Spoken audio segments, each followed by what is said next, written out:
Assalamualaikum warahmatullahi wabarakatuh. Halo anak-anak, apa kabarnya?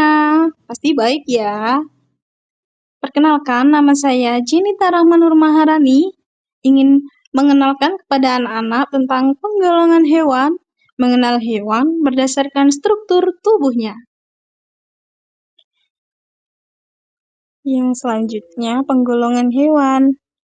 Penggolongan hewan dibagi menjadi dua, yaitu invertebrata, yaitu hewan tidak bertulang belakang, contohnya seperti belalang.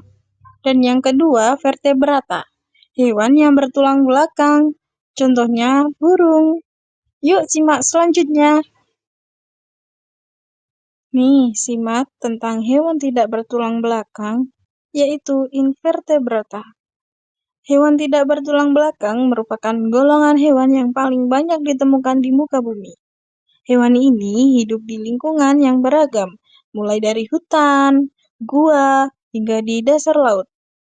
Contohnya antara lain hewan spons, ubur-ubur, hidra, cacing, lintah, sotong, keong, bintang laut, teripang, landak laut, udang, dan serangga. Penjelasan selanjutnya yaitu hewan tidak bertulang belakang yang sering kita lihat sehari-hari adalah serangga, antara lain kupu-kupu, belalang, lebah, kumbang, dan tawon. Perhatikan gambar hewan berikut untuk melihat bagian-bagian tubuh belalang. Ada antena, kepala, ada perut, ada kaki, dan sayap. Dan yang selanjutnya ada vertebrata, yaitu hewan bertulang belakang. Hewan bertulang belakang hidup di semua lingkungan, baik daratan, air tawar, maupun air laut. Mereka juga memiliki bentuk dan ukuran tubuh yang beragam, namun mempunyai struktur dasar tubuh yang sama, umumnya terdiri atas kepala dan tubuh. Hewan bertulang belakang dibagi menjadi beberapa berikut kelompok. Yang pertama, ikan. Dan yang kedua, amfibi. Dan yang ketiga, reptilia. Yang keempat, burung. Dan yang terakhir, mamalia. Yang teman-teman harus tahu, ikan bertulang belakang yang pertama adalah ikan. Ikan adalah hewan bertulang belakang yang hidup di air dan bernafas dengan insang. Ikan akan berkembang biak dengan cara bertelur. Ikan termasuk kelompok hewan berdarah dingin, yaitu hewan yang memanfaatkan suhu lingkungan untuk mengatur suhu tubuhnya. Contoh ikan antara lain ikan pari, ikan hiu, ikan cucut, ikan lele, dan lainnya. Teman-teman, ini bagian tubuh dari ikan. Ada kepala, insang, badan, sirip, dan ekor. Jenis hewan bertulang belakang kedua ada amfibi. Hewan amfibi adalah hewan bertulang belakang yang hidup di darat dan di air. Ketika berupa kecebong, hewan amfibi hidup di air dan bernafas dengan insang. Setelah dewasa, mereka hidup di darat dan bernafas dengan paru-paru dan kulit. Hewan amfibi juga termasuk hewan berdarah dingin. Adapun bagian-bagian tubuh amfibi kodok ada kepala, perut, kaki depan, selaput pada kaki, kaki belakang.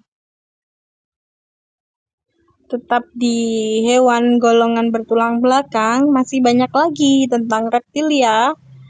Reptilia atau hewan melata adalah hewan bertulang belakang berkulit keras, bersisik, dan bernapas dengan paru-paru. Reptilia berkembang biak dengan cara bertelur. Reptilia juga termasuk hewan berdarah dingin. Berikut ini contoh hewan reptilia. Ada kura-kura, kadal, ular, dan buaya. Dan yang selanjutnya, nih hewan yang bertulang belakang burung. Burung mempunyai sekujur tubuhnya. Tidak semua jenis burung dapat berterbang. Bentuk paruh dan kaki burung disesuaikan dengan fungsinya. Burung berkembang biak dengan cara bertelur. Burung termasuk hewan berdarah panas, yaitu hewan yang dapat mengatur suhu tubuhnya sendiri. Nih, bagian tubuh hewan ataupun burung. Ada kepala, paruh, kaki, sayap, badan, dan ekor. Dan yang terakhir ada mamalia. Mamalia atau hewan menyusui mempunyai tubuh yang tertutup oleh bulu atau rambut. Mamalia berkembang biak dengan melahirkan, tetapi ada juga yang bertelur. Mamalia ada yang hidup di darat dan di air. Mereka bernapas dengan paru-paru dan termasuk hewan berdarah panas. Ini contoh hewan ataupun anggota tubuh dari kucing. Kepala, kaki, badan, dan ekor. Terima kasih ya teman-teman atas perhatian dari kalian semua. Saya pamit undur diri. Wassalamualaikum warahmatullahi wabarakatuh.